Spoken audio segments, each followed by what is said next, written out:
Bed number 6 का patient है ना, उसे इंजेक्शन दे दो। डॉक्टर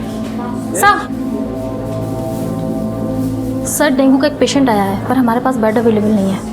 वो एसिड अटैक वाली पेशेंट है ना, उसे डिस्चार्ज कर दो। जी सर।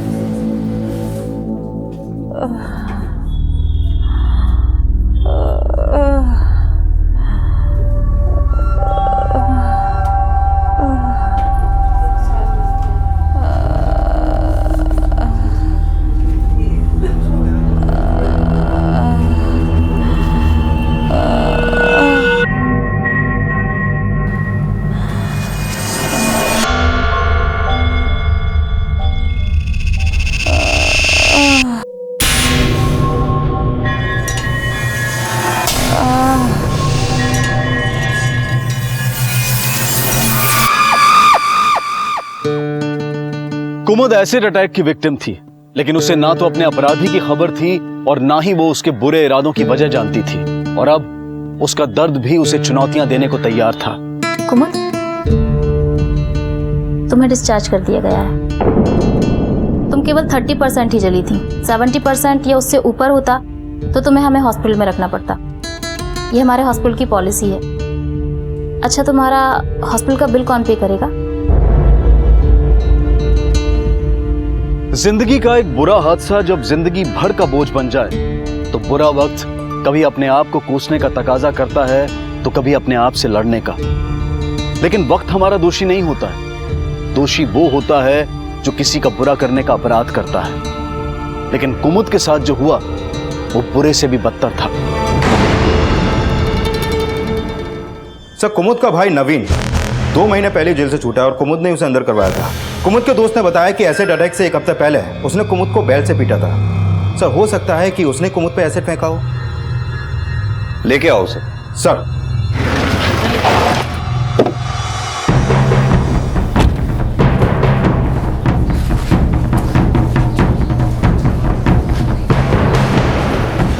कुमुद का भाई कहाँ है? बात क्या है साहब? देखो अंदर। अंदर ऐसे कैसे जावे? अरे हमरे बेटे ने कुछ नहीं किया। अरे कहाँ है? अरे साहब किधर? अरे ऐसे कैसे ले आ सकते हैं हमें? साहब लेकर चलो सर। साहब, हमने किया क्या? कुमुद के भाई हो ना तुम? हाँ सर, लेकिन ले चलो सर, लेकिन हमने किया क्या? बात तो बताइए साहब। अरे साहब, अरे साहब, एक मिनट। साहब हमारे बेटे को छोड़ दिए साहब। उसने कुछ नहीं किया साहब, छोड़ दिए। नवीन। कुमुद, तुम्हारी माँ फोन नहीं उठा रही है और तुम्हारे दोस्त का फोन भी बंद है। तुम यहाँ से जाओगी कैसे? हम खुद ही चले जाएंगे सिस्टर। पर हॉस्पिटल का बिल? ऐसे तो नहीं है हमारे पास। अच्छा, तुम 2 मिनट रुको, हम आते हैं।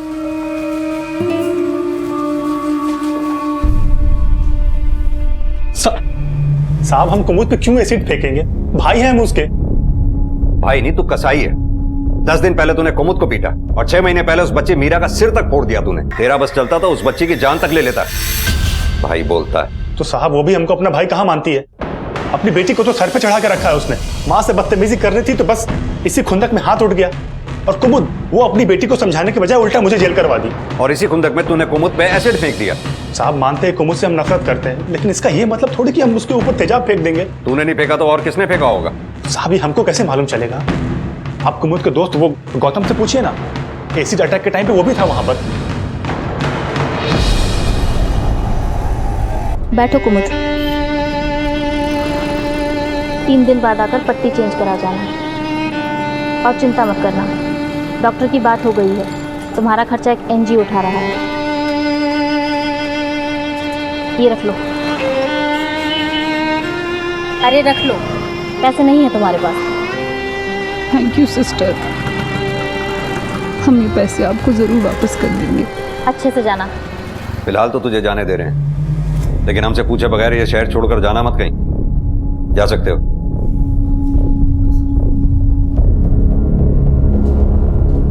कौशिक, पता करो कुमुद पे जब एसिड अटैक हुआ ये उस एरिया में था या नहीं। सर।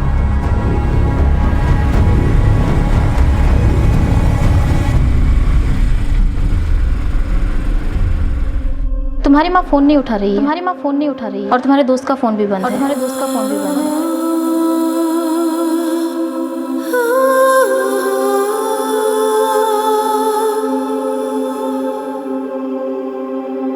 आप जिस नंबर को डायल कर रहे हैं वो इस समय स्विच्ड ऑफ है।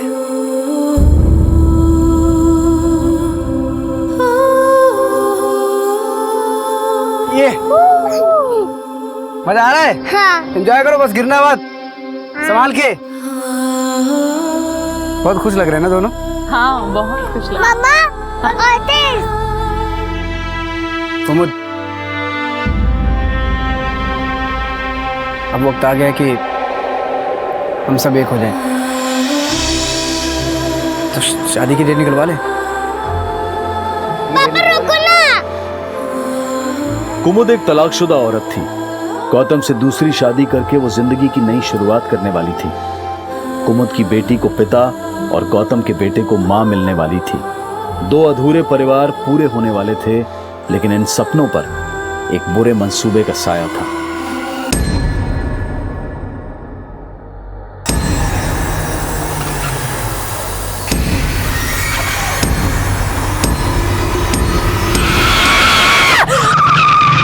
क्या हो गया मैडम?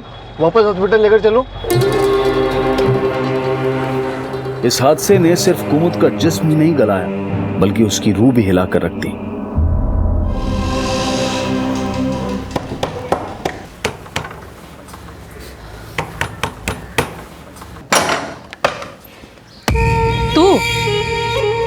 तेरी वजह से मेरे बेटे की नाक में नकेल डाल रही है पुलिस। अब मैं तुझे अंदर नहीं घुसने दूंगी। चल निकल यहाँ से। अरे दरवाजा बंद करने के पहले हमारी बेटी को बाहर भेज दी। वो यहाँ नहीं है। यहाँ नहीं मतलब? हॉस्पिटल जाने का बोल कर गई थी, वहीं गई होगी। निकल यहाँ से।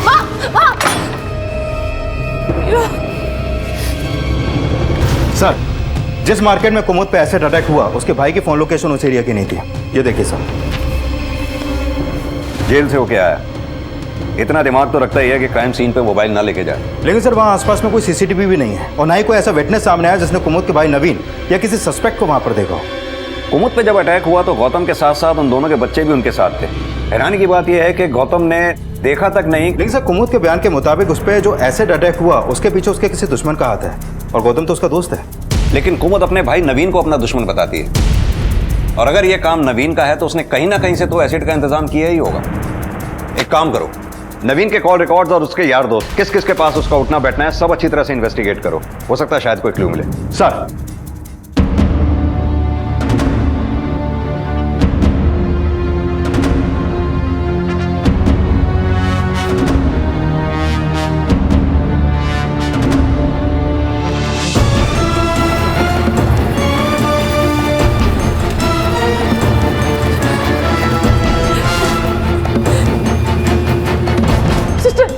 सिस्टर, हमारी बेटी मीरा ना हमसे यहाँ अस्पताल में मिलने आई थी। ये आपने देखा है क्या? कहीं मिल नहीं रही है सर। माँ बोली हमसे मिलने अकेली हॉस्पिटल चली गई, पर हॉस्पिटल में भी नहीं मिली हम। कौशिक देखो जरा। सर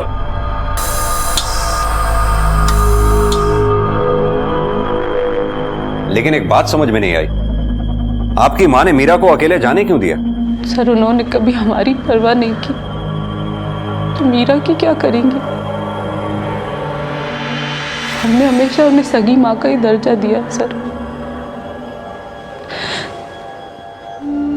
पर उन्होंने कभी बेटी नहीं समझा मुझे।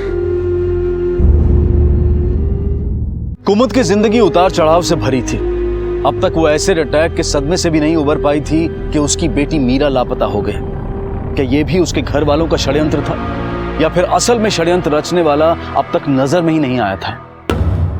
पीछे अच्छी तरह से देखो। अरे क्या कर रहे हो? छान मारो, कोई भी नहीं रहना चाहिए। साहब आप तो ऐसे छानबीन करवा रहे हैं जैसे हम कोई अपराधी हूँ। क्यों, आपका बेटा जेल होकर नहीं आया? ये कैसी बात कर रहे हैं साहब आप तो हमको थाने लेके गए हुए थे, भला हम मीरा को कैसे गायब करेंगे? लेकिन गायब तो यहीं से हुई है ना, क्या पता इसमें तेरा भी हाथ हो? साहब वो मीरा हमारे हाथ की थोड़ी है, कहीं भी अकेली घूमती रहती है, चुईया की तरह फुदकती रहती है इधर उधर। अब हम क्या उसकी पूंछ बनकर घूमे? नात इनको चुईया बोल रही हैं आप, तो बेटी को तो फिर पता नहीं क्या बोलती होंगी आप। साहब माँ हूँ, माँ की तो गाली में भी ममता होती है ना। वो तो दिख रही, सौतेली हूँ साहब, इसलिए आप ऐसा बोल रहे हैं। हम सगा सौतेला नहीं देखते, जो फैक्ट होता है वही बोलते हैं। जो बोलना है बोल लो साहब, लेकिन हमने कुछ नहीं किया। हम तो अपना समझकर माँ और बेटी का पेट भर रहे थे। पराया तो उन्होंने समझा हमको पता भी नहीं कुमुद गौतम से चक्कर चला रही थी। तो आपकी नफरत की एक वजह यह भी है। साहब दगा तो उसने दिया हमको, और आप दोषी भी हम ही समझ रहे हैं।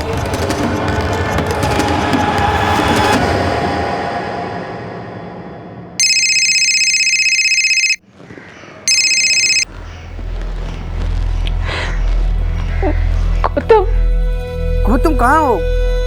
हम हॉस्पिटल आए तो पता चला तुम्हें डिस्चार्ज कर दिया। कुमुद सब ठीक तो है ना? गौतम मेरा। साहब हमें कोई फर्क नहीं पड़ता, कुमुद गौतम से शादी करे या किसी और से करे। शादी करके जाती तो उल्टा बला टलती हमारी। ये भी तो हो सकता है कि तूने अपनी बला उस पर एसिड फेंक कर टाल ली। हमारे बेटे ने उस पर एसिड नहीं फेंका साहब। गौतम के अलावा उसका कई लोगों से चक्कर होगा। हो सकता है किसी ने उससे अपनी नफरत निकाली होगी। बेटे को बचाने के लिए बेटी पे लांछन लगा रही हैं आप। वो हम पर कालक पोत रही है और हम उस पर लांछन भी ना लगाएं।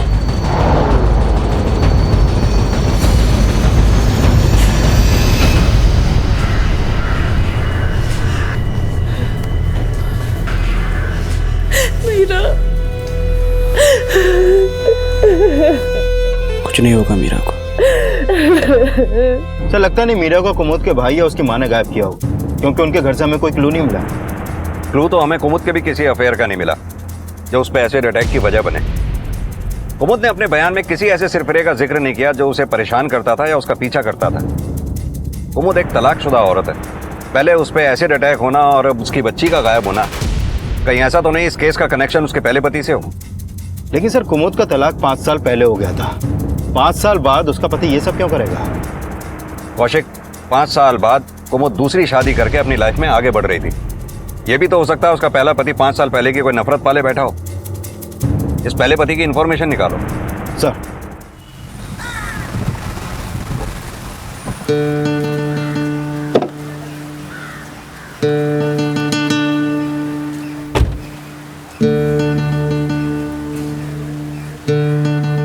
देखो अब मैं खेलता हूँ। कितना हुआ ये? 3। ये देखो 1 2 और 3। पापा! अरे मेरे बेटा। आंटी मीरा कहाँ है?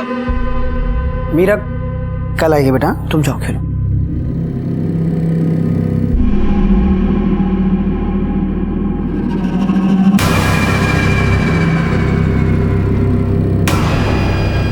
क्यों लाया उसे? मना किया था ना तुझे, फिर भी उससे ले आया। आहिस्ता बोलो, भारी बेटी सुन लेगी। सुनती है तो सुन ले।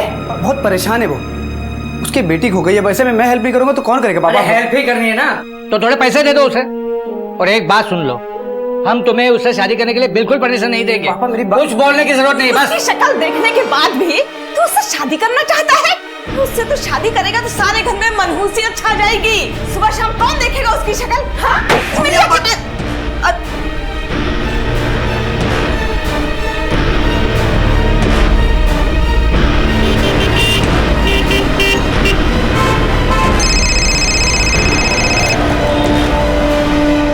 हेलो,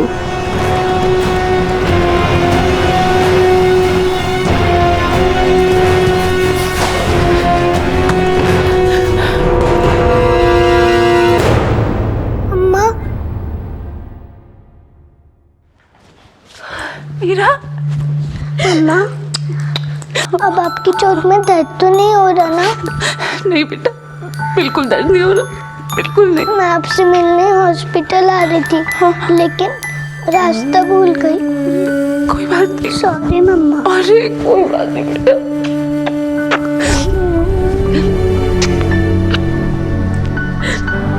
मैं इसको लेके जा सकती हूँ।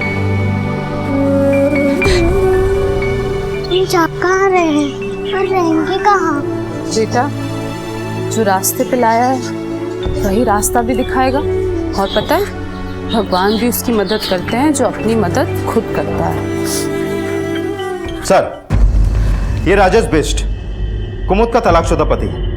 मैंने कुमुद का डिवोर्स केस स्टडी किया, बड़ा मेसी केस था सर। ये कुमुद को मारता था, कमरे में बंद रखता था। तो फिर कुमुद ने एक एनजीओ की मदद से अपने पति राजेश से तलाक लिया। इसका करंट फोन नंबर, एड्रेस सब निकालो। सर माना कि तुम उसकी सौतेली हो, लेकिन घर तो तेरे सगे पिता का था, वो ऐसे कैसे निकाल सकती है?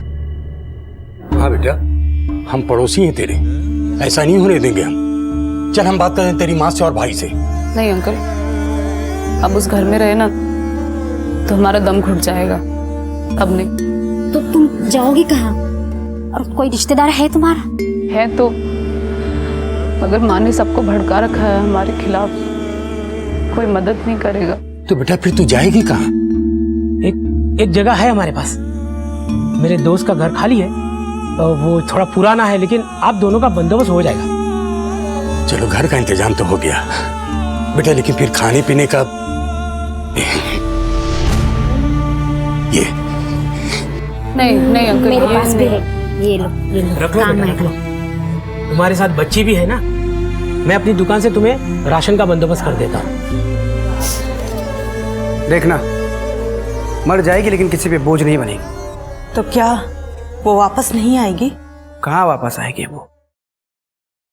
आपने इतनी कमाल की एक्टिंग जो की है। और देखना, हमको भी वही बोले कि गौतम प्लीज आप मेरी वजह से अपने माँ बाप का दिल मत तोड़ो, हमें हमारे हाल पे छोड़ दो।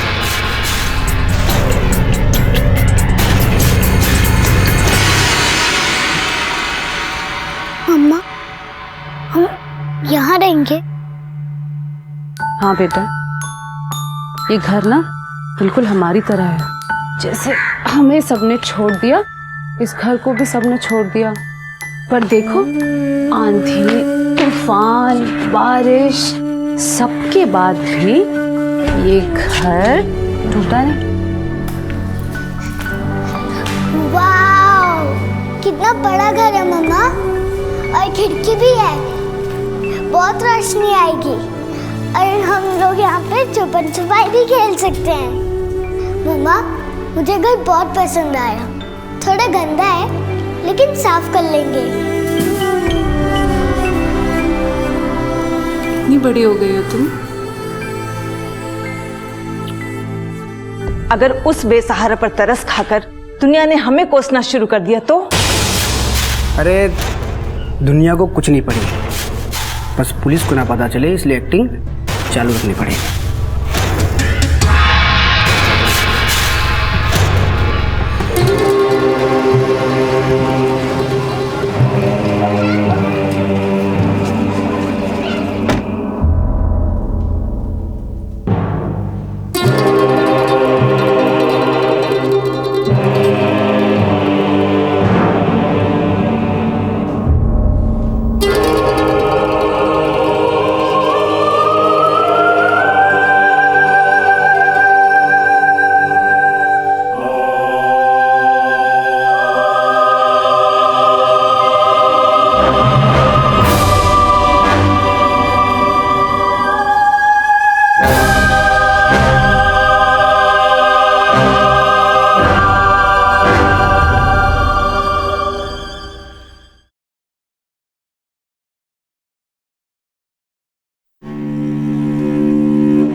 हाँ बेटा, आपके सर से कुछ निकल रहा है, और बहुत बदबू भी मार रहा है।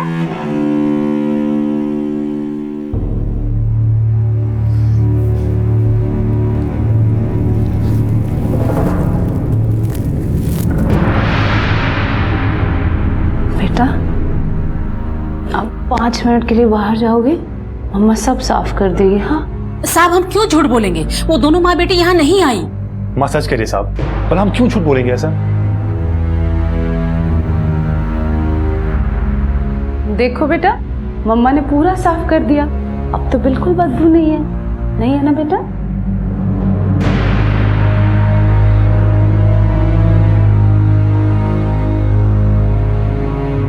देखो बेटा, मम्मा ने खुशबू वाली अगरबत्ती लगा दी, अब मेरे बच्चे को बिल्कुल बदबू नहीं आएगी। नहीं आ रही ना बेटा? लेकिन मम्मा वो क्या है, आपकी चोट से फिर से येलो येलो निकल रहा है, फिर से पट्टी बदलनी पड़ेगी। सर कुमुद ने हमको कभी बताया नहीं कि उसकी माँ ने उसे घर से बाहर निकाल दिया था। वो इतनी ज्यादा खुददार है कि अपनी प्रॉब्लम हमको भी नहीं बताती थी। वरना हम उसे अपने घर ले आते। घर तो लेके आए थे तुम उसे? लेके तो आए थे सर, लेकिन मीरा के मिलने के बाद हम कभी मिले नहीं उससे। हाँ कौशिक, ठीक है, कुमुद का पता चल गया।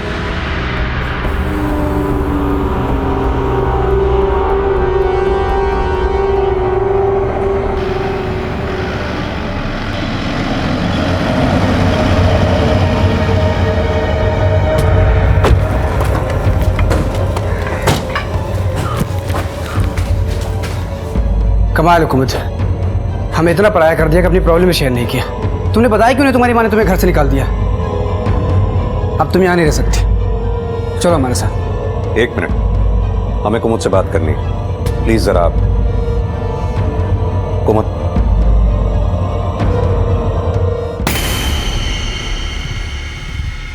अंकल अंकल, आप हमें अपने घर ले जाने आए हैं? हाँ बेटा, बहुत जल्द हम तुम दोनों को अपने साथ ले जाएंगे। आज नहीं ले जाएंगे?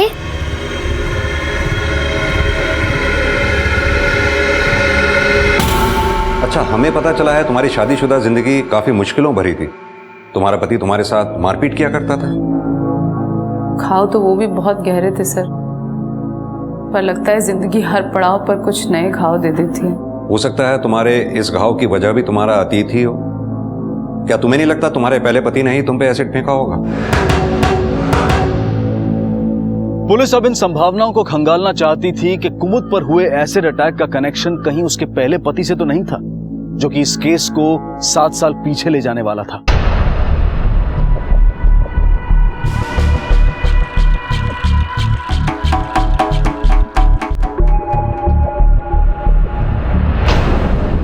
वो शादी थी या किसी वहशी दरिंदे के लिए किया हुआ समझौता, या फिर हमारी सौतेली माँ का कोई सौदा, हमें आज तक समझ में नहीं आया। शादी के बाद हमें पता चला कि राजेश की हमसे पहले भी 2 बार शादी हो चुकी है। उसकी पहली पत्नियों से हमारा हाल अच्छा था या बुरा, ये तो हम नहीं जानते, पर हाल हमारा भी बहुत बुरा था वहाँ। राजेश की माँ हमसे नौकरों की तरह बर्ताव करती, पर जब मीरा हमारी ज़िंदगी में आई तब हम मीरा के भविष्य के लिए डरने लगे और उसका भविष्य बनाने के लिए हमने फिर से पढ़ाई करने का फैसला लिया। वो हमें मारता रहा, पर हमने तय कर लिया कि हम पढ़ेंगे ज़रूर, चाहे कुछ भी हो जाए। सर, हमने राजेश को बिना बताए फर्स्ट ईयर कॉरेस्पॉन्डेंस से पास कर लिया, पर जब उसे पता चला तो वो तो हमें जान से मारने पर उतारू हो गया। मायके आए तो सौतेली माँ ने जीना मुश्किल कर दिया, और जब वापस ससुराल गए तो राजेश ने बहुत बुरा हाल किया हमारा। अब वो हमें बस मारता पीटता ही नहीं था, बल्कि भूखा प्यासा कमरे में बंद भी रखता था और हमें तड़पाने के लिए मीरा को हमसे अलग कर देता था। इसके बाद एक दिन हिम्मत करके हम मीरा को वहाँ से लेकर भाग आए। फिर एक एनजीओ की मदद से हमें तलाक मिल गया, और इस बार माँ ने भी हमें अपने घर में रख लिया। एलिमनी के पैसे मिले थे ना हमें, अब चाहे मर क्यों ना जाए, उनके पास वापस नहीं जाएंगे। तलाक के बाद क्या तुम्हारा कभी अपने पहले पति राजेश से आमना सामना हुआ? हाँ, 2-3 बार हुआ। कब मुलाकात हुई तुम्हारी उससे? कुछ 6-7 महीने पहले आखिरी बार हमने उसे देखा था, पर इग्नोर कर दिया।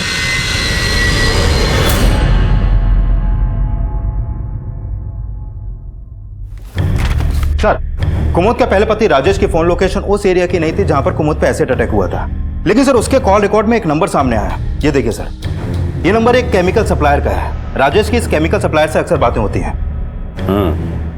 तो हो सकता है इस केमिकल सप्लायर से एसिड का इंतजाम करवा के कुमुद पे एसिड किसी और से फेंकवाया गया। तो सर ये भी हो सकता है कि एसिड फेंकने वाला उसका भाई नवीन हो, क्योंकि कुमुद का पहला पति राजेश और कुमुद का भाई नवीन दोनों आपस में अक्सर मिलते थे। कुमुद का चेहरा मैंने एक अरसे से देखा तक नहीं, और आप कहते हैं कि मैंने उसका चेहरा बिगाड़ दिया। बिगाड़ा तो तुमने बहुत कुछ था कुमुद का, शायद अब चेहरा भी बिगाड़ दिया हो। सर, आप कुमुद का भाई नवीन क्यों मिलता था तुमसे? नवीन से मैं शादी से पहले भी मिलता था, और कुमुद से तलाक के बाद मैंने आया क्या? कहीं ऐसा तो नहीं कुमुद से बदला लेने के लिए कुमुद के भाई नवीन को मोहरा बनाया हो? मैं क्यों बदला लूंगा सर कुमुद से? छोड़ दिया है मैंने उसे, अब हमारे बीच में कुछ भी नहीं है। छोड़ा तुमने नहीं था कुमुद को, कुमुद ने तुमको छोड़ा था। तुम्हें एलिमनी देनी पड़ी थी कुमुद को। कहीं ऐसा तो नहीं हो सलीमनी की भरपाई करने की आग अभी तक लग रही हो? देखिए सर, अगर कोई सबूत हो तो आरोप लगाई, ये बेवजह का शक कर मुझे परेशान मत कीजिए प्लीज। कौशिक, राजेश ने 5 साल इंतजार किया है तो बदला भी प्लान करके लिया होगा। उस केमिकल सप्लायर को बुलाओ, उसी से पूछताछ करके इसके राज उगल पाएंगे। सर नहीं खाना मुझे। बेटा सुनो ना, नहीं खाना। सुनो मुझे सुनो चाट सुनो, चाट। मुझे मीरा, रोटी खानी है। बेटो मेरी बात सुनो, गुड गर्ल हो ना आप हमारी। नहीं मम्मा। गौतम अंकल की गाड़ी। गौतम अंकल, अंकल आज आप हमें अपने घर ले जाएंगे? मीरा अंदर आओ। लेकिन अंकल। कहा ना अंदर आओ। कुमुद, हमें पता है तुमने हमारे माँ बाप की बात को अपने दिल पे लगा लिया। देखो, तुम हमारे बारे में मत सोचो, तुम्हारे माँ बाप को वाकई तुम्हारी चिंता है। कुमुद, जितनी इज्जत मैं अपने माँ बाप की करता हूँ उतनी फिक्र करता हूँ तुम्हारी। तुम इस हालत में ऐसे अकेले कैसे संभालोगे मीरा को? जिसका कोई नहीं होता ना गौतम, उससे अकेले ही लड़ना पड़ता है। तुम्हें ऐसा तो नहीं लग रहा ना कि हमने भी तुम्हारा साथ छोड़ दिया? शिकायत नहीं कर रहे हैं, बस कह रहे हैं तुमसे, हमें अकेला छोड़ दो, हम खुद अपने आप को संभाल लेंगे।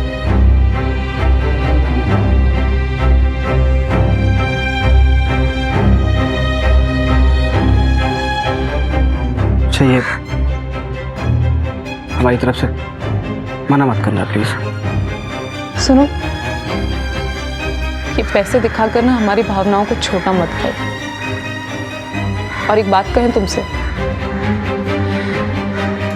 दोबारा यहां मत आना।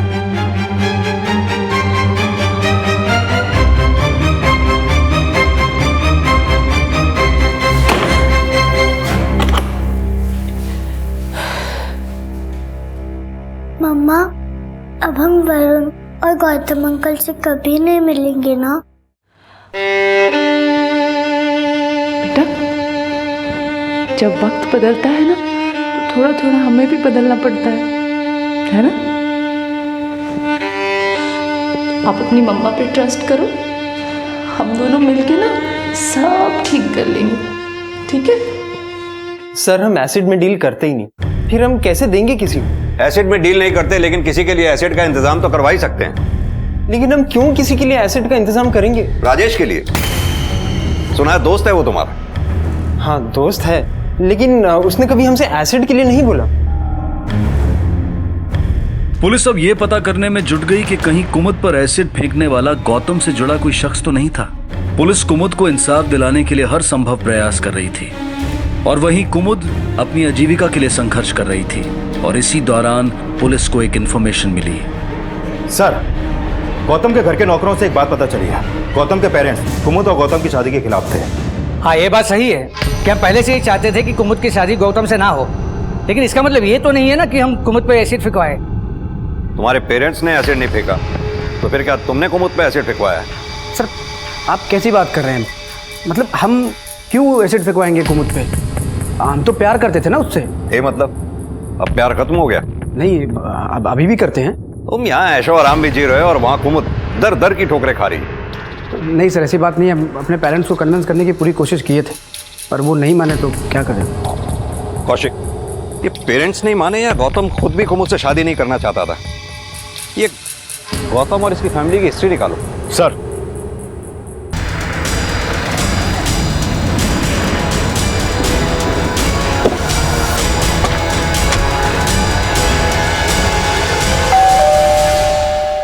सर, गौतम के पेरेंट्स तो बहुत ही लालची थे सर। उन्होंने तो हमसे दहेज भी बहुत मांगा था, लेकिन बदले में हमारी बेटी को कभी कोई सुख नहीं दिया। सास ससुर हमेशा जली कटी सुनाते रहते थे उसे, और उसका वो पति गौतम, उसे तो कुछ पड़ी नहीं थी। सर, ये से केस जरूर खत्म हो गया, लेकिन हम दोनों आज भी यही मानते हैं कि उन्होंने हमारी बेटी को मारा है। मीरा, मीरा,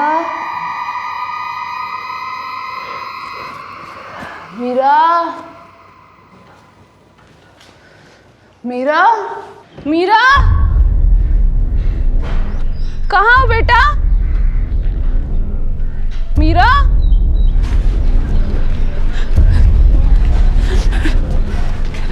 मीरा, मीरा कहाँ जा रही है? मीरा ये क्या? यहाँ नहीं आई तेरी बेटी। कहीं देखा आपने उसको? हमने नहीं देखा। जा, हमारा और कोई काम नहीं, निकल यहाँ से। कोई तेरी बेटी नहीं आई है। मीरा!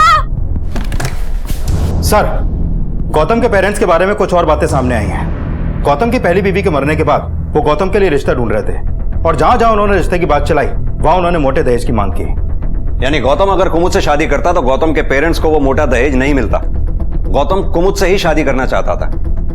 कौशिक, कहीं ऐसा तो नहीं अपने बेटे का मन बदलने के लिए ही गौतम के पेरेंट्स ने कुमुद का चेहरा बिगाड़ दिया हो ताकि गौतम खुद शादी से पीछे हट जाए? सर, ये थ्योरी तो स्ट्रांग है, लेकिन गौतम के पेरेंट्स के खिलाफ ऐसा कोई क्लू नहीं मिला है कि उन्होंने कुमुद पे एसिड फेंकवाया हो। गौतम के पेरेंट्स को थाने बुलवाओ।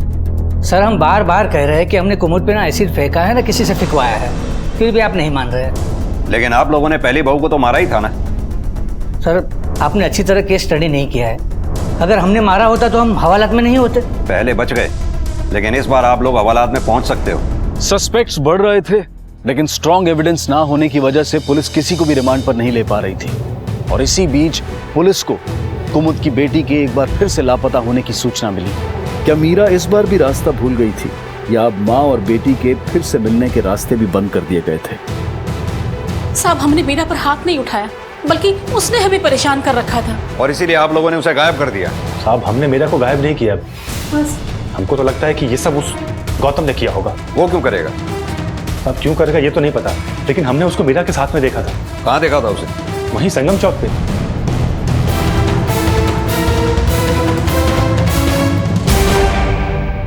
सर, हम ना कहाँ बोल रहे हैं कि हम मीरा से नहीं मिले थे। हम तो बोल रहे हैं मिले थे, लेकिन इसका ये मतलब नहीं कि हम उसे किडनैप करवाएंगे। हमको तो ये भी नहीं पता था कि वो मिसिंग है। लेकिन मीरा से मिले क्यों थे? सर, वो हम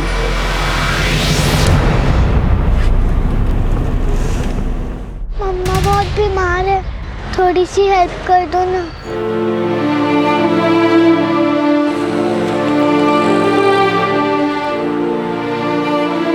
मीरा, बेटा तुम क्या कर रही हो? मम्मा बहुत बीमार है, घर में खाने को भी कुछ नहीं है। आपने तो मम्मा को प्रॉमिस करके तोड़ दिया, पर मुझे तो केयर करनी है मम्मा की।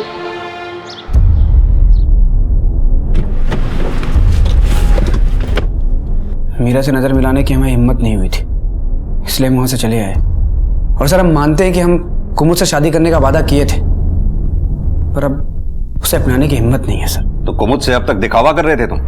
दिखावा नहीं कर रहे थे सर, ऐसा नहीं है कि हम उसका बुरा चाहते हैं। जिंदगी भर उसका साथ देने के लिए तैयार, उसकी मदद करने के लिए तैयार, लेकिन जिंदगी काट नहीं सकते सर। माफ कीजिए, हम इतने महान नहीं है। महान क्या, तुम तो एक मामूली इंसान भी नहीं निकले। अगर उस बच्ची मीरा से नजर बचा के जाने की बजाय अगर उस बच्ची को कुमुद के पास छोड़ देते तो आज वो बच्ची गायब भी ना होती।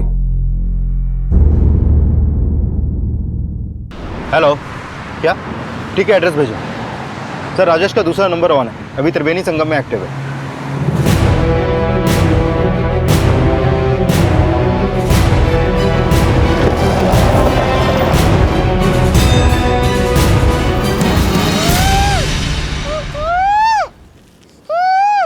कौशिक,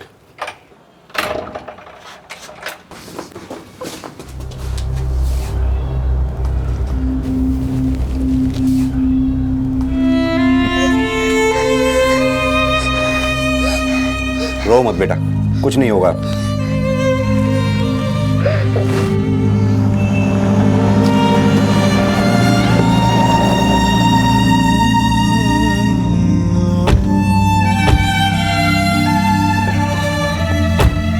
मीरा, मम्मा, मीरा, मीरा, तुम ठीक हो? लगी तो नहीं? कुछ हुआ तो नहीं? हाँ? मीरा,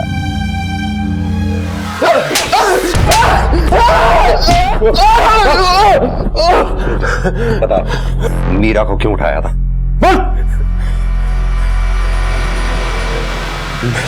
मैं कुमुद को और तड़पाना चाहता था, इसीलिए कुमुद पे एसिड फेंका था, हैं?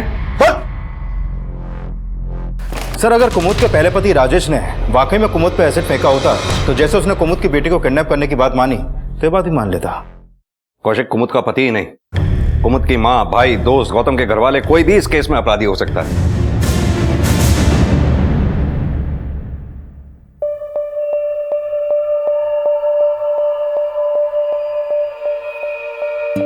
ये क्या पढ़ रही हो मम्मा? बेटा थैंक यू। बेटा मैं गवर्नमेंट एग्ज़ाम की तैयारी कर रही हूँ। अगर एग्ज़ाम पास कर लिया ना तो गवर्नमेंट जॉब लग जाएगी और सब अच्छा हो जाएगा। सर, गौतम की पुरानी ईमेल आईडी और सोशल नेटवर्किंग अकाउंट से सामने आया है कि उसकी पहली बेबी होते हुए भी उसके काफी अफेयर्स थे। मेरी कुछ लड़कियों से बात हुई, एक दो की तो शादी हो चुकी है और एक आउट ऑफ इंडिया चली गई है। लेकिन सर एक लड़की ऐसी है जिसने अपनी प्रोफाइल डीएक्टिवेट कर दी थी। ये देखिए सर, ये उसके कुछ लास्ट मैसेजेस जो उसने गौतम को भेजे थे। सर इससे तो लगता है कि वो गौतम से काफी हट थी। मंजू नाम है इसका। हाँ सर, हम मंजू से शादी करना चाहते थे पर हमारे पेरेंट्स नहीं माने थे। पहली बीवी होने के बावजूद तुम मंजू से टच में थे? एक दो बार हमने उसके मैसेज का रिप्लाई किया था बस। अब कहाँ है वो? हमारी पहली बीवी मरने के बाद हम मंजू से कांटेक्ट करने की कोशिश किए थे और उसने अपना नंबर बदल दिया था सर, और जिस एड्रेस पर रहती थी वहाँ से भी शिफ्ट हो गई थी। उसका आखिरी एड्रेस दो हमें। जी।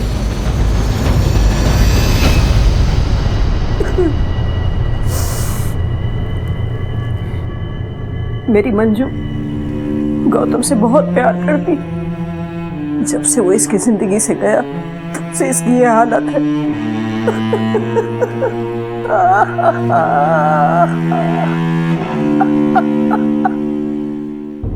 सर, मैंने मंजू की माँ के कॉल रिकॉर्ड चेक किए। जिस रात कुमुद पे एसिड अटैक हुआ था उस रात मंजू की माँ की फोन लोकेशन उसी एरिया की थी जहां पर कुमुद पे एसिड फेंका गया था।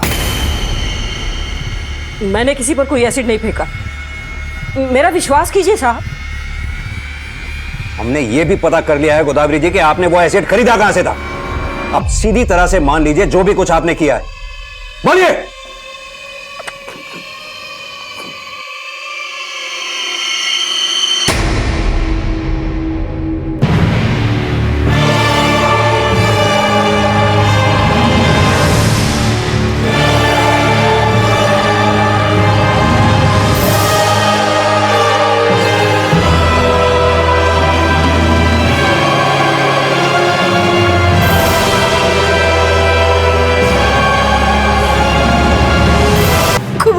डालना चाहते थे एसिड साहब, हम उस गौतम पर एसिड डालना चाहते थे क्योंकि उसने हमारी बेटी की जिंदगी बर्बाद कर दी साहब। हम उसकी जिंदगी बर्बाद करना चाहते थे, गलती से वो लड़की बीच में आ गई साहब।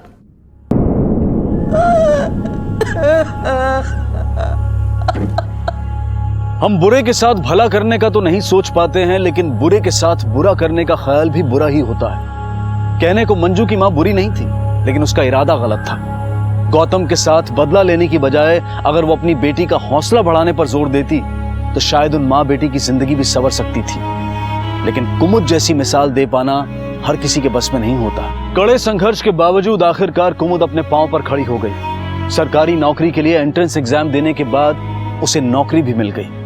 हम आशा करते हैं कि अपने हौसले की जो लौ कुमुद ने हमेशा जलाए रखी वो उसकी और उसकी बेटी की जिंदगी में खुशहाली की रोशनी जरूर लेकर आएगी।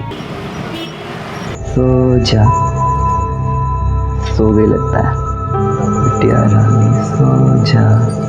मामा दूर के पूरी पकाए पूर के। क्या हुआ? शाम से ना दर्द के मारे सिर फटा जा रहा है मेरा, बर्दाश्त नहीं होता। शाम से दर्द कर रहा है तुमको? तुमने डॉक्टर को दिखाया? तो दिखाना था ना, तुम भी ना बिल्कुल लापरवाह। चलो मैं तुम्हारे लिए दवाई ले आता हूँ मेडिकल से। पापा मैं भी चलूंगी आपके साथ। देखो बाजार का नाम सुन के जग गई। प्लीज ना पापा, मुझे आइसक्रीम खानी है, प्लीज मुझे लेके चलो। अच्छा ठीक है चलो। मैं इसको लेके जा रहा हूँ, ठीक है? अच्छा चलो आइसक्रीम खाएंगे।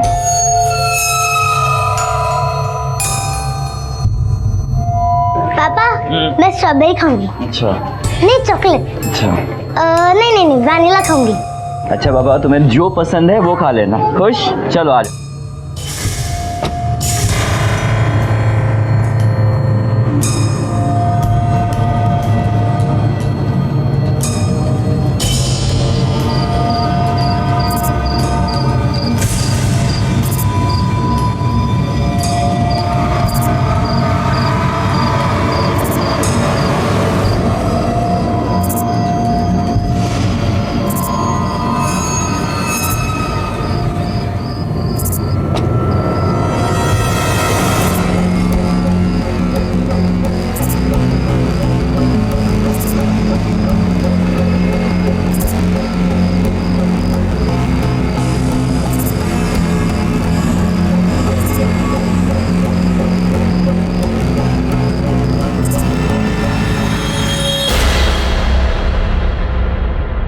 सोच विचार विचार पद्धति ये किसी भी व्यक्ति या समाज के विकास की नींव है। सोच समय की तरह परिवर्तनशील होती है और वक्त और परिस्थितियों के हिसाब से बदलती है, और बदलनी भी चाहिए। और जब ये नहीं बदलती या हम इसे बदलने से रोकते हैं तो ये उस रुके हुए पानी की तरह से होती है जो गुजरते हुए वक्त के साथ एक ही जगह पड़े पड़े सड़ने लगता है और बीमारियां पैदा करता है। ऐसा ही उदाहरण है हमारा आज का ये एपिसोड, जहां एक इलॉजिकल सोच ने कई भयानक गुनाहों को जन्म दिया।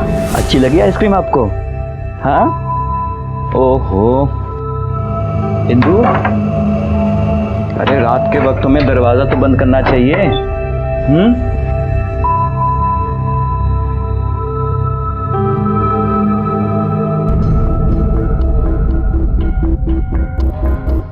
इंदु, इंदु, बेटा आप यहाँ पे बैठो, आइसक्रीम खाओ, हम आते हैं अभी, ठीक है? आराम से।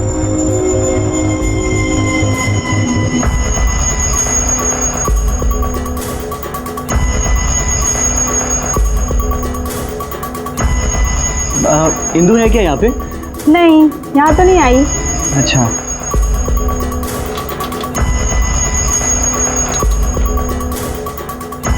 इंदु आई थी क्या यहाँ पे? नहीं तो। कहाँ चली गई होगी, वो भी बिना बताए? कब से गायब है आपकी बेबी? सर कल रात से। मैं प्रिया को लेकर मेडिकल से उसके लिए सर दर्द की दवाई लाने गया था। जब वापस आया तो देखा दरवाज़ा खुला हुआ है और इंदु घर पर नहीं है। ये कितने बजे की बात है? सर 12 साढ़े 12 बजे के आसपास के। आप दोनों में कोई झगड़ा, मतलब कोई अनबन, कुछ तनाव था? नहीं सर, बिल्कुल नहीं। आपने उनके दोस्तों के पास या उनके रिश्तेदारों के पास इंक्वायरी की? शायद उनके पास वो गई होगी। सर दोस्त या रिश्तेदार होंगे तो ना चाहेगी। मैं और वो दोनों ही अनाथ हैं। मैं स्कूल में पढ़ाता था और वो वहाँ खाना बेचने आती थी। हमने एक दूसरे को पसंद किया और शादी कर ली। तब से हम तीनों ही एक दूसरे का परिवार है। उनका मोबाइल? सर मोबाइल भी वो घर पर ही छोड़ के चली गई है। सर इसका रो रो कर बुरा हाल है, पता नहीं कहाँ चली गई है। मुझे तो चिंता हो रही है उसके साथ कहीं अनहोनी ना हो गई हो। ठीक है, हम लोग पूरी कोशिश करेंगे उन्हें ढूंढने की, और जैसे ही कुछ खबर मिलती है तो आपको इन्फॉर्म कर देंगे।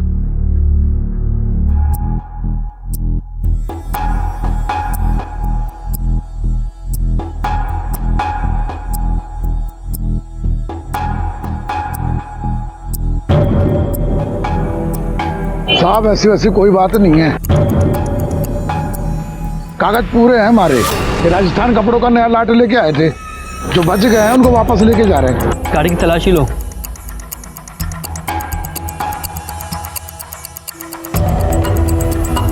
सर कपड़े ठीक है, नीचे उतरो, जाओ।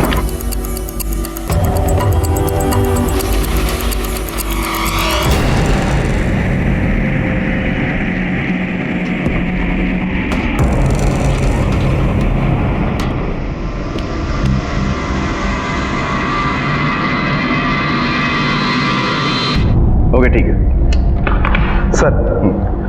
ये औरत कल रात को 12 से 12:30 के करीब अपने घर से गायब है। उसके पति का कहना है कि इन लोगों का यहाँ पर कोई नहीं है जहाँ पर वो जा सकती है, और उन दोनों में कोई झगड़ा भी नहीं है जिसकी वजह से ये घर छोड़कर जाए। सर ऐसी सूरत में पॉसिबल है कि किसी ने इसे किडनैप किया हो। क्या नाम बताया इसके पति का? सर मुरारी। क्या करता है वो? सर स्कूल में पढ़ाता है, टीचर है।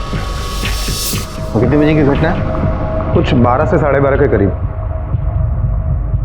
12 से 12:30। अमूमन इस समय तो हलचल होती है बॉम्बे। यादव, अगर ये जबरदस्ती किडनैपिंग का मामला है तो पॉसिबल है कि आस पड़ोस में किसी ने उसकी चीख सुनी हो। इसकी तस्वीर सारे पुलिस स्टेशन में सर्कुलेट करवा दी? हाँ सर। उसके गायब होने की कोई भी वजह हो सकती है। एक काम करो, इसके पति मुरारी और इसका दोनों का कॉल रिकॉर्ड से मोबाइल लोकेशंस निकालो और हाँ, आस पड़ोस में पूछताछ करो, शायद किसी को कुछ पता हो। Okay sir.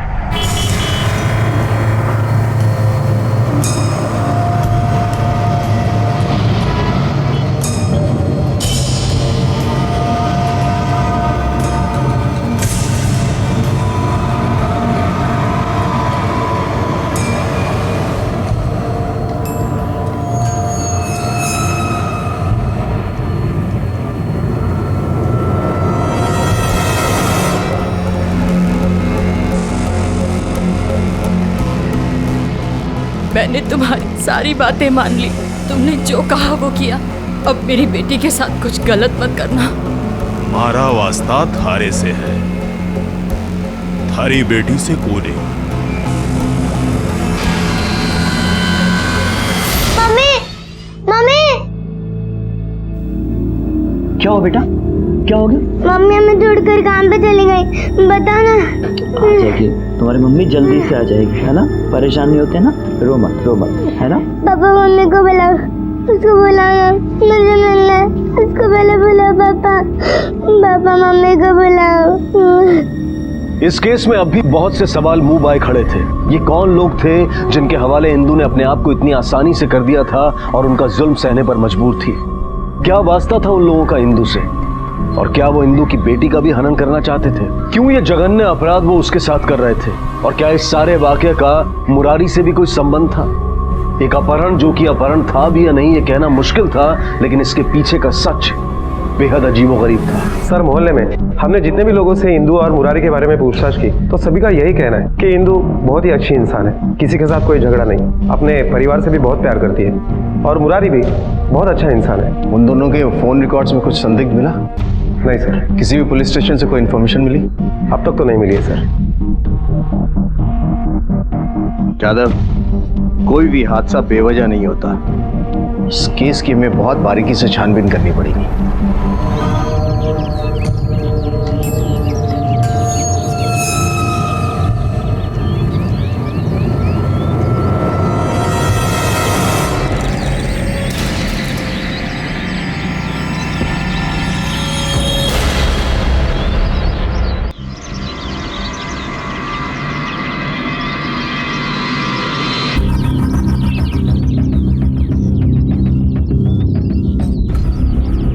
जाने दो। तुम्हें जो चाहिए था वो मैंने किया। अभी सब कहाँ मिले है? अभी ना थारी बारी है, उसके बाद थारी छोरी के साथ भी तो यही सब करना है।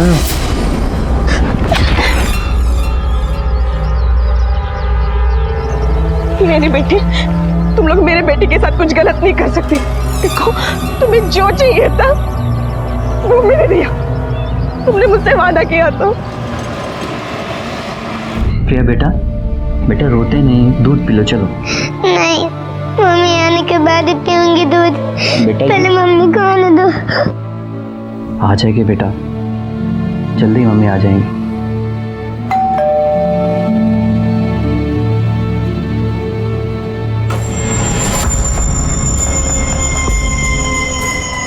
अंदर आओ।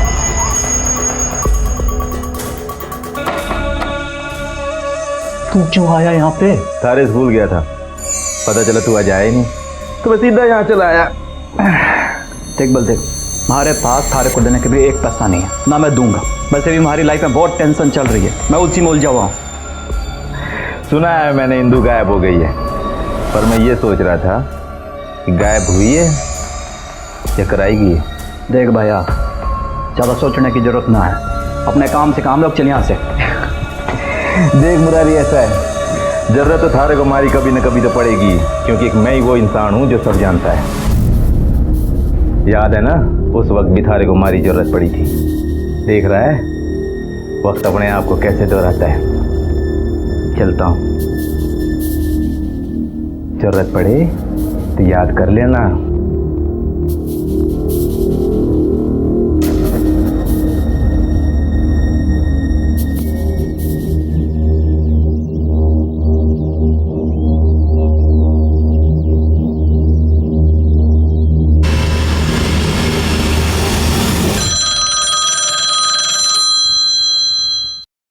Hello, Navsari police station, PSI Bhagat speaking. क्या?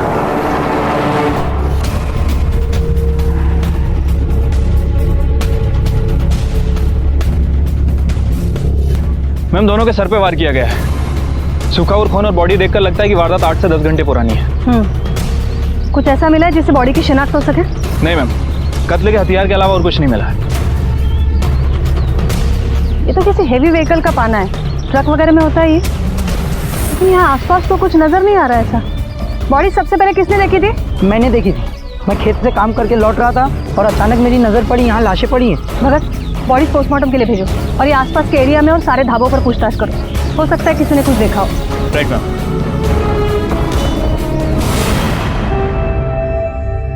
बेटा, आपको जो भी खिलौने चाहिए ना, आप देख लो। देखो कितने सारे खिलौने हैं। मैं फोन पे बात कर लेता हूँ, ठीक है?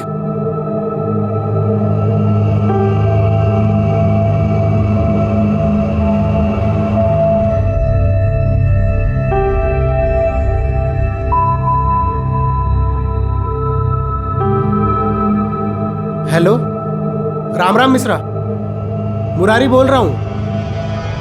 क्या हाल चाल जानू? अच्छा, इंदु आई है क्या वहाँ? नहीं आई? अच्छा अच्छा, वो वहाँ आए ना तो मुझे तुरंत फोन करो। सुनो, ये बात किसी और को मत बताना।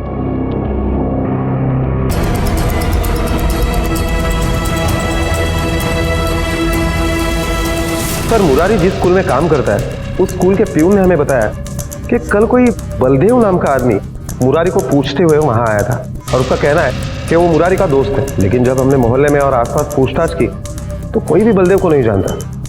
इस बलदेव के बारे में पता करो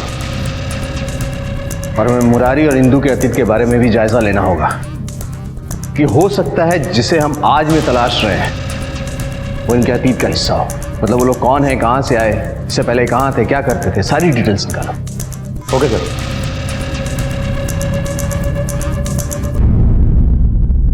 मैम, पोस्टमार्टम रिपोर्ट के हिसाब से दोनों ही मर्डर 12 बजे से 2 बजे के बीच में हुए हैं। आसपास के ढाबों में पूछताछ करके पता चला है कि ये दोनों ही वहाँ पे खाना खाने के लिए रुके थे। मैम, हो सकता है कि ये दोनों ड्राइवर और क्लीनर हों। हमने आसपास बहुत सारी जगह ट्रक को तलाश किया लेकिन कहीं भी कोई लावारिस ट्रक नहीं मिला है। इसका मतलब है जिसने कत्ल किया वो ट्रक लेके भाग गया है। मैम, ये भी तो हो सकता है कि मामला चोरी का हो। भगत, एक काम करो, मुंबई गुजरात हाईवे पर से जितने भी ट्रक पास हुए वो सारे ट्रक, उनके ड्राइवर, हेल्पर, सबकी डिटेल्स निकालो। देखो सबके सब अपने डेस्टिनेशन पे सही सलामत पहुंचे या नहीं। Okay ma'am.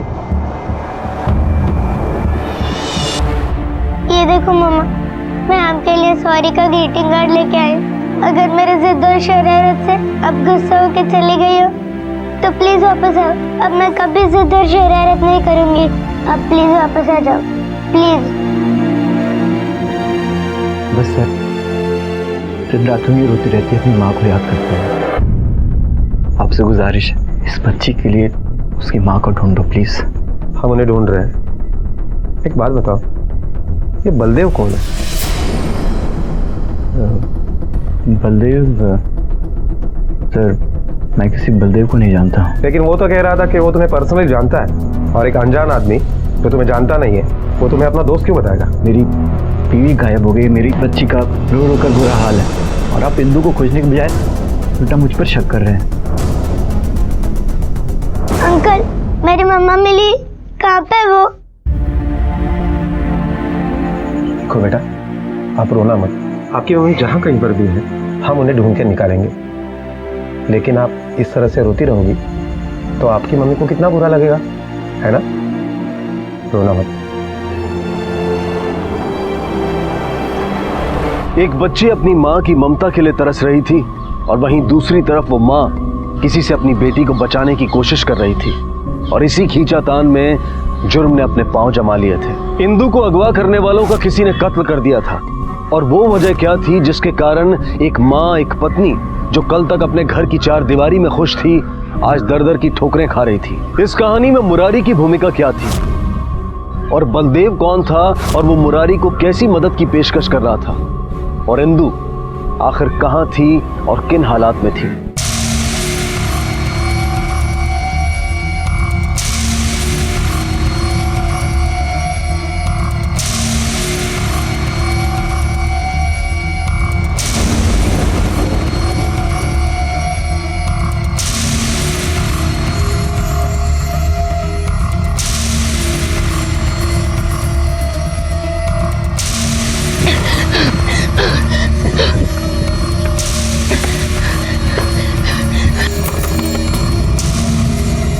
कौन છે અત્યારે?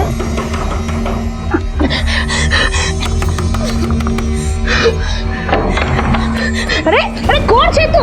अरे ऐसे कैसे मेरे घर में घुस रही है तू? बहन जी, मेरे पीछे ना कुछ गुंडे लगे। मुझे थोड़ी देर के लिए यहाँ पे रुकने के लिए जगह दे दो, चली जाऊंगी। नहीं, तू जा, हमारा घर से। तरस खाओ बहन जी, तरस खाओ। मैंने कहा तुम जाओ यहाँ से। नहीं जाऊंगी। मैम, इंक्वायरी से पता चला है कि जितने भी ट्रक गुजरात बॉम्बे हाईवे से निकले थे, सारे के सारे अपने डेस्टिनेशन पे पहुंच चुके हैं। और उनके ड्राइवर्स और हेल्पर्स? मैम, वो लोग भी सही सलामत अपने घर पहुंच चुके हैं। तो ये दो लोग कौन थे? अरे ये किसका ट्रक लेकर घूम रहे थे? मैम, ये लड़का कुछ बताना चाहता है। बोलो, क्या बताना चाहते हो? मैम, मैं गुजरात हाईवे के पास एक पेट्रोल पंप में काम करता हूँ। काम खत्म होने के बाद मैं घर जा रहा था और घर जाते हुए देखा कि अरे मारे से भाग के कहाँ जाएगी तू? रुक जा, बोल रहा हूँ।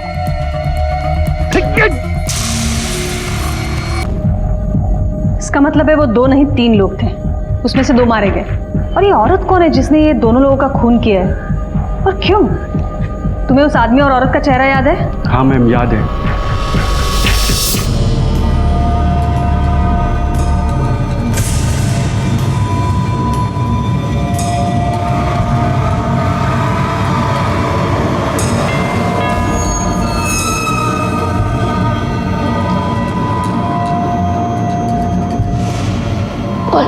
पूछ। कौन है? मैं हूँ, दरवाजा खोलो। मेरा पति है। हाँ।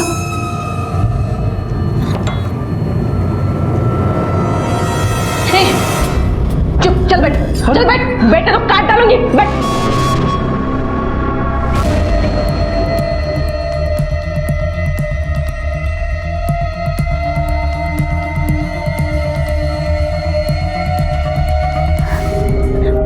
सर, सूरत पुलिस स्टेशन ने एक लड़की और एक आदमी का स्केच जारी किया है। मुंबई गुजरात हाईवे पर जो कत्ल हुए उसमें यह लड़की संदिग्ध है और फरार भी है, और मुरारी की बीवी इंदु, इन दोनों की शक्ल हूबहू मिलती है। यादव, ये केस तो किसी और ही दिशा में जा रहा है। इंदु ने ये दोनों खून सेल्फ डिफेंस में किए हैं या किसी साजिश का हिस्सा है? ये काम करो, जिन दो लोगों का खून हुआ है ना, उनकी तस्वीर मंगवाओ और मुरारी को बुलाओ। Okay sir. नहीं सर, मैं नहीं जानता इन्हें। कौन है ये लोग? ये वो 2 लोग हैं जिनका खून करके तुम्हारी पत्नी फरार है। क्या इंदु ने इनका खून किया है? नहीं सर, पॉसिबल ही नहीं है। आपको जरूर कोई गलतफहमी हुई है। हमें गलतफहमी हुई है या बात कुछ और है, ये तो हम पता कर ही लेंगे। तुम जा सकते हो। जी सर। बस यादव, इस पे 24 घंटे नजर रखो, क्योंकि मुझे यकीन है ये मास्टर उतना सीधा है नहीं जितना दिख रहा है।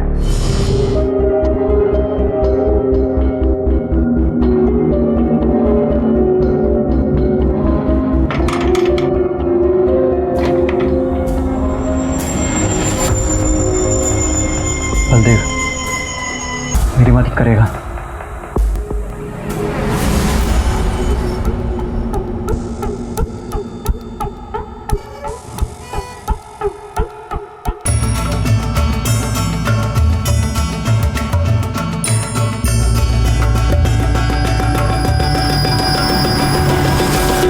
सर, पर मुरारी के मोहल्ले में जो एसटीडी चलाने वाला आदमी है उसने हमें बताया कि जब से इंदु गायब हुई है तब से मुरारी ने राजस्थान के गदरमला गांव में काफी लंबे समय तक एसटीडी कॉल की है।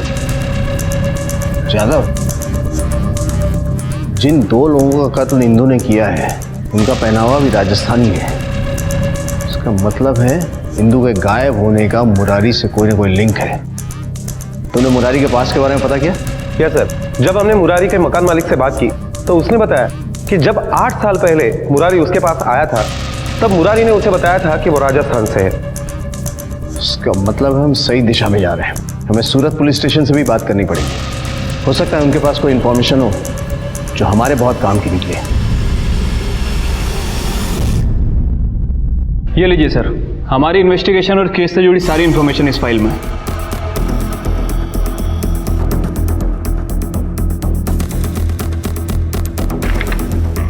कुछ चीज़ें तो इस फाइल से क्लियर हो गई कि मरने वाले ड्राइवर और क्लीनर थे और इनका संबंध गदरमला राजस्थान से है, और ये कि उस दिन मुंबई गुजरात हाईवे से जितनी भी ट्रकें गुजरी उनमें से एक ट्रक का डेस्टिनेशन भी गदरमाला है। लेकिन इस फाइल के मुताबिक वो ट्रक और क्लीनर ड्राइवर वहाँ पहुँच चुके हैं।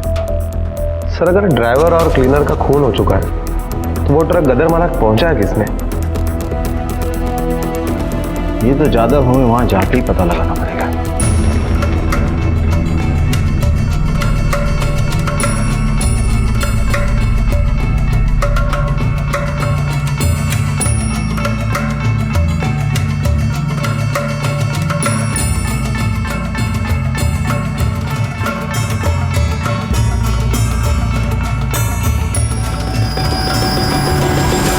हाँ, राम राम साहब, कहाँ है? चल थारो। अच्छा, इंदु आई है क्या वहाँ?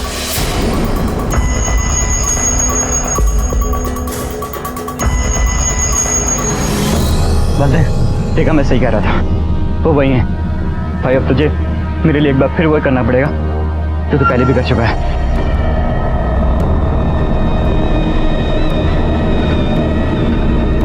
तुझसे जो बन सकता है कर, लेकिन उसे वापस ला दे प्लीज।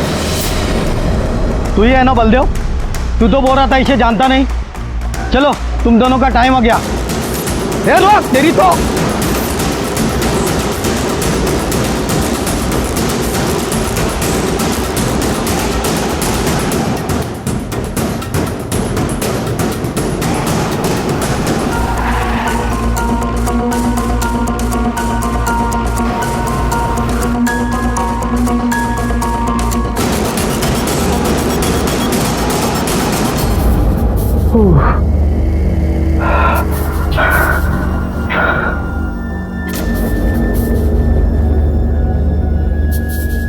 हुकुम करेगा मैं। हुकुम हमारे पुलिस पीछे लगी है। हुकुम, मैंने अपनी रिस्क में इंदु का पता तो आपको बता दिया, पर उस काम का मैंने एक पैसा अभी तक नहीं मिला। हुकुम, हमारे अकाउंट में पैसा जल्दी जमा करो। घर का भेदी लंका ढाए। मुरारी जो बलदेव से मदद की उम्मीद लगाए हुए था, ठगा जा चुका था। और एक बड़ा सवाल यह नजर आ रहा था कि आखिर मुरारी पुलिस से गदरमाला के बारे में क्यों छुपा रहा था, और यह हुकुम कौन था जिसे बलदेव ने फोन करके आगाह किया था। पुलिस को भी गदरमाला गांव के संकेत मिले थे, लेकिन इंदु का इस गांव से क्या वास्ता था? कहां थी इंदु? और यह कैसा समाज था जहां इस अमानवीयता से एक औरत की अस्मिता को तार तार किया जा रहा था, और क्यों? ऐसे कैसे बच के जा सकते वो दोनों तुम्हारे हाथ से? इंपॉर्टेंट केस, जाओ यहां से।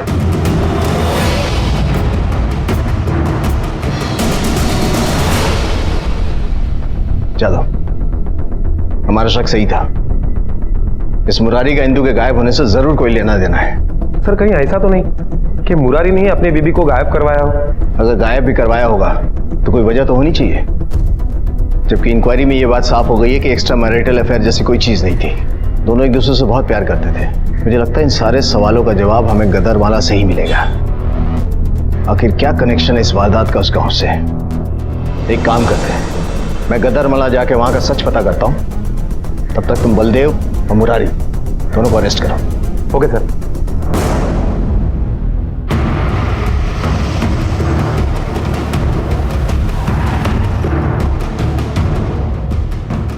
हम लोगों ने आपको इंदू किडनैपिंग केस की डिटेल्स भेजी थी, उस पर कुछ कार्रवाई हुई? सर आपने जो हमें डिटेल्स भेजी थी वो हमने पढ़ ली है, और जिस ट्रांसपोर्ट कंपनी का मुंबई ट्रक गया था उसके बारे में भी हमने पता कर लिया है। हमें इन्वेस्टिगेशन वहीं से शुरू करना पड़ेगा। जी साहब, ये देखिए, ये ट्रक तो परसों ही वापस आ गया था, इस पर डेट भी लिखा हुआ है। कितने लोग थे इस ट्रक पे? ड्राइवर कौन था? सर 2 ड्राइवर थे, अजय और शोभित, और एक क्लीनर था, विनोद। इन्हें पहचानते हो? नहीं साहब, मैं इनको नहीं जानता हूँ। ध्यान से देखो, ये दोनों भी ड्राइवर हैं और इसी गांव के हैं। नहीं सर, मैं नहीं जानता हूँ इनको। जो तीनों लोग मुंबई गए थे उन्हें बुलाई। तुम तीनों गए थे इस ट्रक के साथ मुंबई? ठीक है, अभी जा सकते हो, लेकिन बिना पुलिस के परमिशन के गांव से बाहर मत जाना, समझे?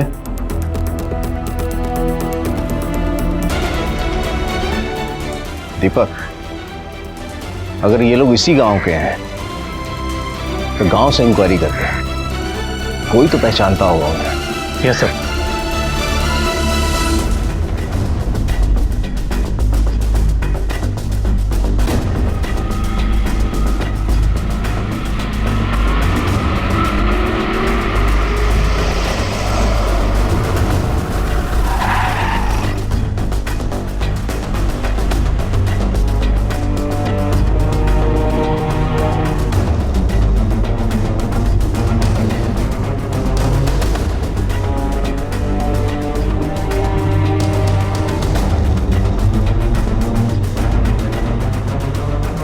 इसे देखा है क्या?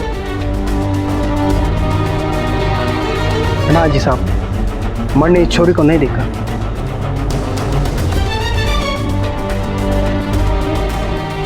सुनिए, इन्हें देखा है कभी? ये इसी गांव की है? तो साहब जी, ये शहर नहीं गाँव है साहब जी। यहाँ की जनानी अपने पति के अलावा किसी को चेहरा नहीं दिखाती, मेरे अलावा किसी को देखा तक नहीं इसने अभी। जा अंदर जा। लो साहब, मैं बताता हूँ। नहीं साहब जी, मैंने तो कभी नहीं देखा इसको, मुझे नहीं लगता है इस गांव की। ठीक है।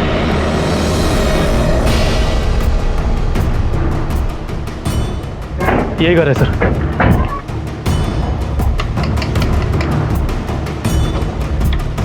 गोविंद तू है? जी मैं ही हूँ। मुरारी को कैसे जानता है? कौन मुरारी सर जी? सर, जिसने मुंबई से तुझे 2 बार फोन किया था पीसीओ से, उसने किसको फोन किया नहीं किया सारा डिटेल्स है हमारे पास। बोल। देख साहब प्यार से समझा रहे हैं, सीधे जवाब दे। साहब जी हमारा दोस्त है जी वो, और जी कभी कभार फोन कर लें जी एक दूसरे को हालचाल पूछने को। इंदू के बारे में क्या जानता है? जी वह उसकी लुगाई है। बस इतना ही जानता है? तो जब वो मुंबई से भागी तो मुरारी ने तुझे फोन क्यों किया? बोल। साहब जी यूँ मैं कैसे बता सकूँ? दीपक, तलाशी लो अंदर। Okay sir.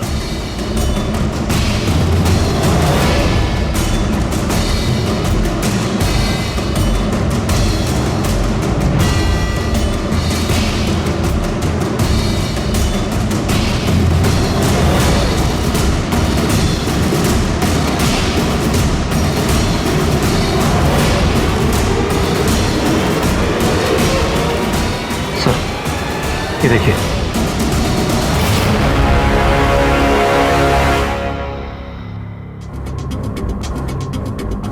कौन है ये?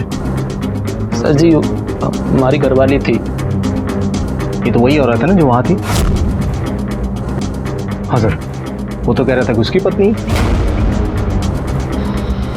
मतलब तलाक हो गया था तुम्हारा? मतलब तुम्हारा तलाक नहीं हुआ तो तुम्हारी बीवी है ना, तो तुम्हारी बीवी उसके घर क्या कर रही थी? मुरारी की बीवी भागी तो वो तुम्हें फोन किया, चल क्या रहा है यहाँ? सर ये ऐसा नहीं बोलेगा।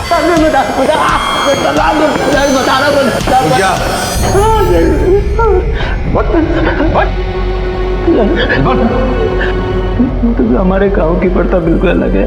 अगर कोई आदमी किसी औरत को भगा के सीमा पार करके ले जाए तो उस आदमी का उस औरत पर कोई अधिकार नहीं रह जाता। सर हमारी बहुत कोशिश करने के बाद भी वो आदमी हमारी बीवी को भगा ले गया, और सर अब वो उसकी बीवी है। तुम लोग इंसान हो या जानवर? अपनी पत्नियों को इस्तेमाल का वस्तु समझते हो? बिना तलाक के तुम्हारी बीवी उसकी कैसे हो गई? साहब ये कानूनी दावपेच यहाँ नहीं चलते हैं। इंदू की भी शादी इस गांव में विक्रम सिंह के साथ हुई थी और वो भी एक दिन हमारी बीवी की तरह भाग गई यहाँ से। मुरारी के साथ? प्रताप सिंह गुजर के साथ। फिर वो आज मुरारी की बीवी कैसे है? अब इतना हमें भी नहीं पता। इंदू के घर से भागने के 1 साल बाद मुरारी का फोन आया था कि वो और इंदू मुंबई में है, बहुत खुश है। तो साहब ये हमारे को भी पल्ले नहीं पड़ रहा कि प्रताप के साथ गई हुई लड़की मुरारी के साथ कैसे? इतनी घिनौनी प्रथा आज के जमाने में भी यहाँ चल रही है, आप लोगों ने कभी एक्शन नहीं लिया? सर एक्शन तो तब लेना जब कोई गांव वाला साथ दे। कानून के हिसाब से प्रथा गलत है, लेकिन गांव वालों की पूरी मंजूरी है इस प्रथा के साथ। हम कभी कोई एक्शन लेना भी चाहें तो ना तो हमें कोई सुराग मिलता है, ना ही कोई सबूत और ना ही कोई गवाह। और अगर कोई इस प्रथा को सपोर्ट ना भी करे तो गांव के डर से कोई रिपोर्ट तक नहीं लिखवाता, और अगर किसी ने रिपोर्ट लिखवा दी तो पूरा गांव उसके अगेंस्ट हो जाता है। मतलब जाहिर सी बात है कि इस बात का अगर इतना प्रेशर है तो कोई भी पति अपनी पत्नी को वापस नहीं ला पाता होगा, और इनके सो कॉल्ड समाज में जो बेइज्जती होती है सो अलग। उसका मतलब है विक्रम सिंह से हमें मिलना पड़ेगा, क्योंकि हो सकता है अपनी इसी बेइज्जती का बदला लेने के लिए विक्रम सिंह ने इंदू को मुंबई से उठवाया होगा। विक्रम सिंह,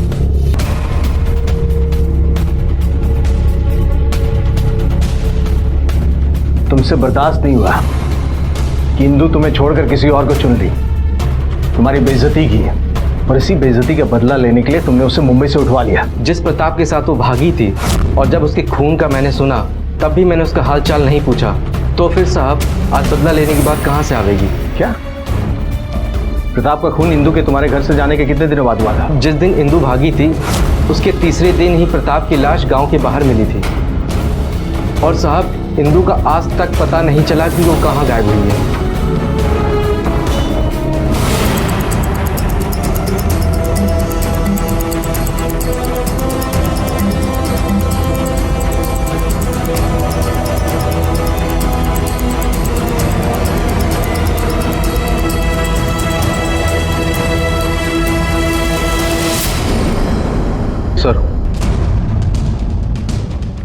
सर जिस टेम्पो मालिक ने क्लीनर और ड्राइवर के बारे में बताया था, ये रहे उनके कॉल रिकॉर्ड्स।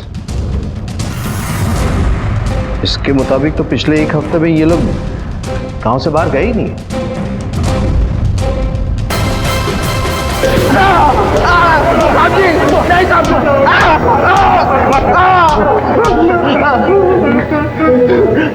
तुम बता रहे साहब जी हम तीनों नहीं गए थे मुंबई, वो तो शमशेर, राजदीप और रंजित गए थे मुंबई।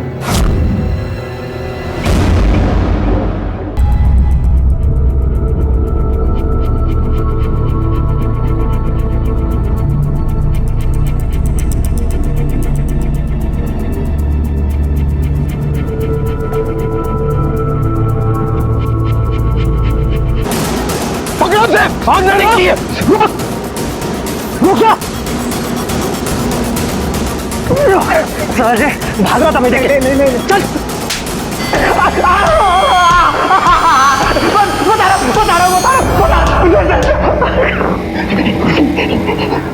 क्यों भागा था मैं देख के वहां से? मैंने शमशेर भाई साहब बिट्टू के साथ मिलकर इंदू को उठवाया था।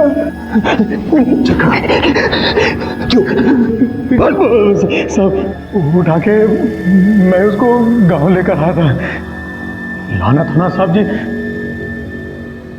उसने गांव की प्रथा तोड़ी थी। प्रथा तोड़ी थी मतलब? इंदू उस गांव में शादी करके आई थी, पर मैं वहाँ स्कूल टीचर था। हम दोनों एक दूसरे से प्यार करने लगे थे, शादी करना चाहते थे। मेरी इतनी हिम्मत नहीं थी कि मैं उसे भगाकर गांव की सीमा के बाहर ले जाऊं, इसलिए हमने एक प्लान बनाया। इंदू ने प्रताप को अपने झूठे प्यार में फंसा लिया था।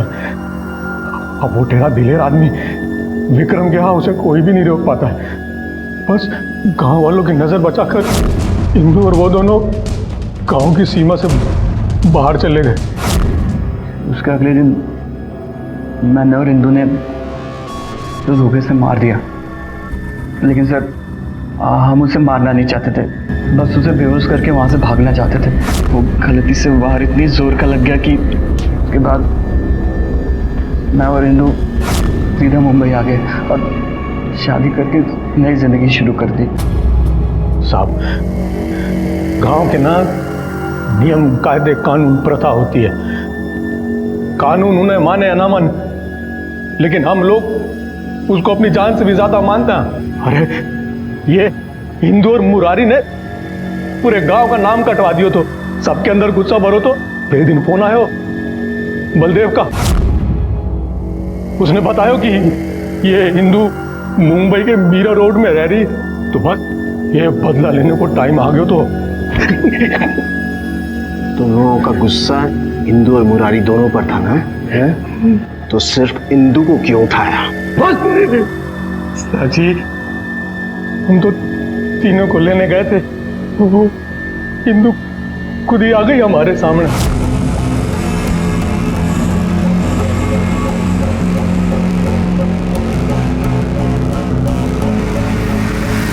वही हमको बोली कि मैं साथ चलने को तैयार हूं, मेरे पति और बेटी को कुछ ना करो। हमको तो हुक्म ने आदेश दिया तो कि उसको उठा के ले आ। हुक्म कौन है?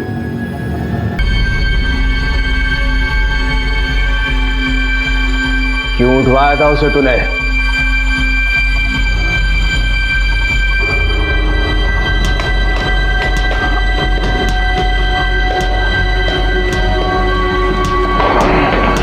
जा बोल, अब बोलेगा? बताएगा या दूसरा तरीका अपनाऊं मैं? मैंने उठवाया था उसे, कमीने को। हमारे भाई को मरवाया था उसने। 8 साल से उतना लेने के सोच रहा था मैं। कहाँ नहीं ढूंढा उस कमीने को, अपने भाई के प्यार में, और उसे इंसाफ दिलाने की चूक रहा था मैं। चूक रहा था, दिल तड़पता था मेरा दिल।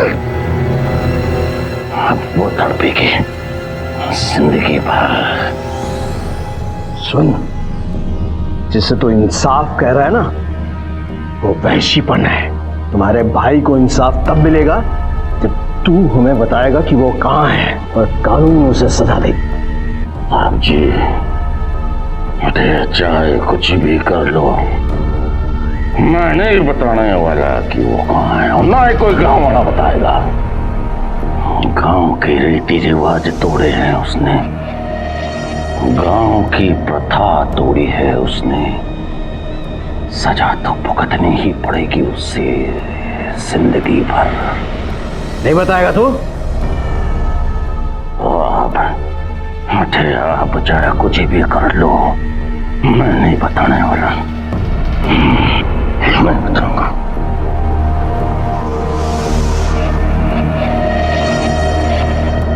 बोल कहाँ इंदू? बोल कहाँ इंदू? बता बता बता। पुलिस की तमाम कोशिशों के बावजूद भी मंगल ने पुलिस को नहीं बताया कि उसने इंदू को कहां रखा है, वो जिंदा भी है या नहीं। लेकिन प्रिया और मुरारी हैं जिन्हें ये उम्मीद है कि इंदू जिंदा है और वो वापस आएगी।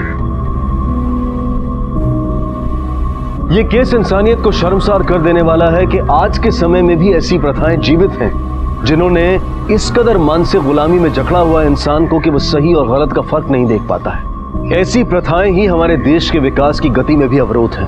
और असलियत यह है कि इस तरह का समाज एक व्यक्ति की इच्छाओं और उसकी सोच को भी नियंत्रित करता है।